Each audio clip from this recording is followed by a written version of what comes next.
Next बेटा हम ये वर्किंग नोट देखेंगे कि जो बी ने, देखो इसमें लिखा हुआ है कि B is to take over the 7200 जो उसने असेट ली है वो 10% लेस देन बुक वैल्यू।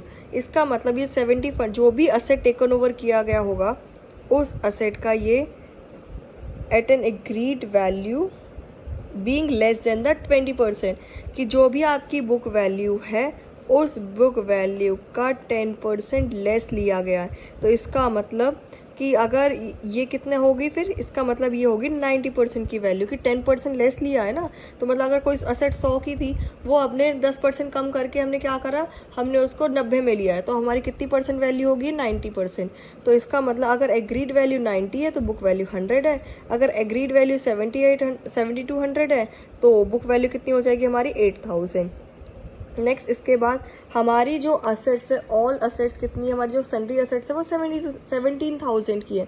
तो 17,000 में से 8,000 की तो बी ने ले ली, तो बाकी की बची हुई 9,000 कौन ले लेगा, सी। ठीक है, अब सी का क्या केस है, सी के देखो सी के लिए जो बची है वो है 9,000 की असेट्स। अब इस 9,000 को उसने कैसे लिया है, 90% less than the book sundry asset at 90% of the book value less, कि उसने क्या करा 90% बुक वैल्यू पर लिया है। इसका मतलब 9,000 का उसने 90% लिया है, तो 18,100 की उसकी वैल्यू के असेट उसने एक्वायर करी है, और इसके बाद लेस 100% 100 एज डिस्काउंट, तो 100 रुपीज़ का और डिस्काउंट। तो उसने कितनी असेट ली है, कितनी की असेट पर कितने ओवरऑल वैल्यू पर असेट टेकन ओवर की 8,000 पे, तो हमारा अमाउंट आ जाएगा 8,000। ठीक है, नेक्स्ट इसके बाद हमारा एक्सपेंसेस दिए हुए हैं डिसोल्यूशन के, तो एक्सपेंसेस हमने पेड ऑफ कर दिए। इसके बाद अच्छा बेटा एक और चीज़, नेक्स्ट इसमें हमारा और कुछ दिया हुआ है, and assume the responsibility for the discharge of the loan, कि उसने क्या करा जो, और इसने देखो असेट भी टेकन ओवर किए वो तो हमने कैलकुलेट कर लिया। उसके बाद discharge of the loan together, कि जो लोन था उस लोन की पेमेंट भी करेगा।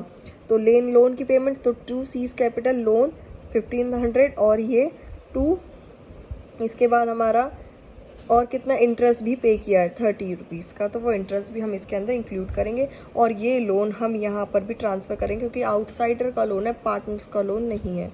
तो बाय लोन अकाउंट 1500। ठीक है, नेक्स्ट एक्सपेंसेस हो जाएंगे, एक्सपेंसेस पेड कर दिए, to bank account 270 rupees. Next remaining debtors were sold to the डेब्ट collecting agency for 50% off the book value.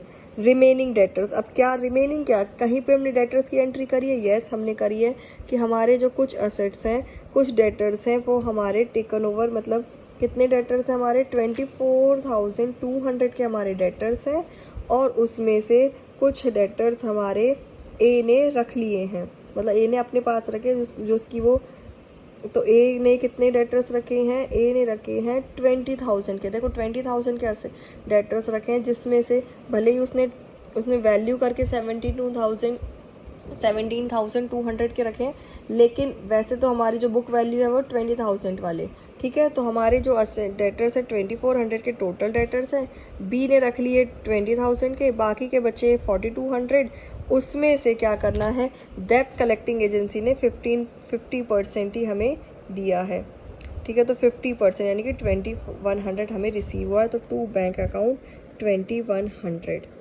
ठीक है, नेक्स्ट इसके बाद इसका हम अब सारी एंट्रीज होगी है, हम अब प्रॉफिट और लॉस निकालेंगे। प्रॉफिट और लॉस हमने देखा कि इसमें कैलकुलेट करने के बाद हमारे पास आ रहा है लॉस, तो लॉस हमने निकाल लिया। अब इसके बाद लॉस आने के बाद हमने इसे पूरा निकाला और उसको हमने 3:1 रेशो में डिवाइड कर दिया।